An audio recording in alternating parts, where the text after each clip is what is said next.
For me, recovery is a discovery of a meaningful life, because before that, I didn't have a life. I'd lost my mum, I was depressed, she was my rock, and got very down. The people who were working to the medical model were actually telling me that I would never get better. Society really stigmatised me. I didn't really know how to speak about what happened to me. I think Recovery College gave me those tools, techniques and strategies to be able to live dreams and goals that were actually not possible. Well, so I thought weren't possible for me. Personal recovery is very much about a journey. That some people there isn't a cure, some people there isn't a fix, and actually it's about learning to live with the symptoms that you have. One of the things I've learned is the importance of acceptance, and to accept whether things are stormy or whether they're calm, and to be able to find a way through it and to find a life through that. The courses are all what we call co-produced, so they're always designed and put together by people with lived and learned experience of mental health difficulties. I think the challenge at the beginning was getting people to enrol, and I think the challenge was me getting the confidence to teach, getting to know the peer tutors that teaching with, to be comfortable, to know that if you need to go out of the room for any reason, they're fine, they can be left, and vice versa. There's a real benefit in learning alongside service users for staff, because you get a real understanding of their experience. Everybody's a student, so even staff members are students. You know, the lanyards come off, we're all students, even the tutors, and you learn so much. Recovery College isn't supposed to be it's not classed as therapy, but because of the environment that it's set in, it makes it feel like almost more therapeutic in a way.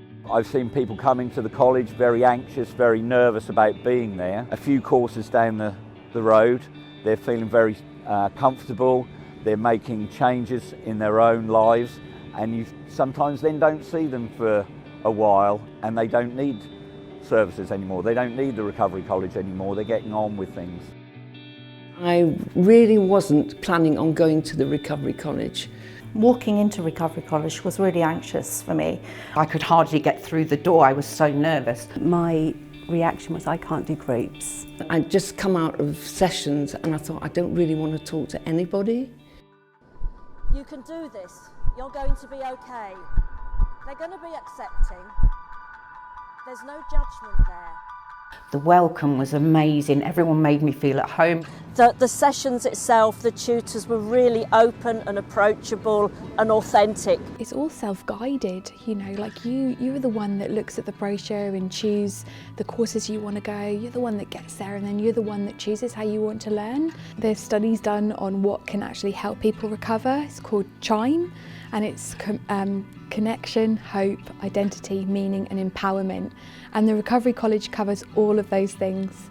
There are courses that deal with diagnosis. What is psychosis, for instance? What is anxiety? What is borderline personality disorder? So those courses are very popular. People want to know what these labels mean when they've got them.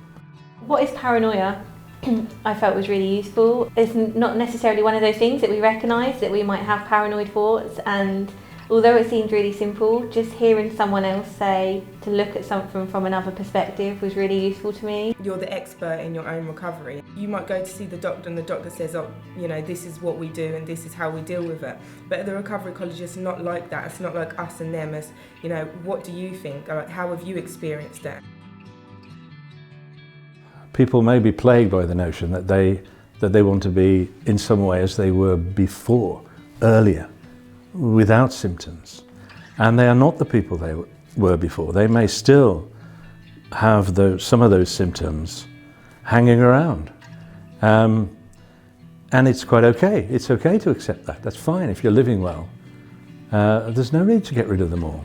I've learnt to be more confident as well, and yeah, I don't feel as alone or frightened. I feel more able to go out and do more things. For the first time I was engaging in conversation with other people. I now run a peer support group in Bury St Edmunds, and we've got 550 members, so must be doing something right. Yeah. I've gone on to be a peer tutor, and I'm still a student when I'm teaching the class, and it's just such a privilege. And I did this, which is part of Recovery College, is actually you having to do something to achieve a goal. There's life despite mental health issues, and kind of life alongside it. Just as we experience every day in our lives, things are never constant. Some days are worse than others. Some days we just have to get through. Some days we use our strategies to get through them. Realise, oh, we've been here before. I just need to go for a walk or something. And chill out, lean into it. If it hadn't have been for Recovery College, I wouldn't be standing here today, and I know that. So.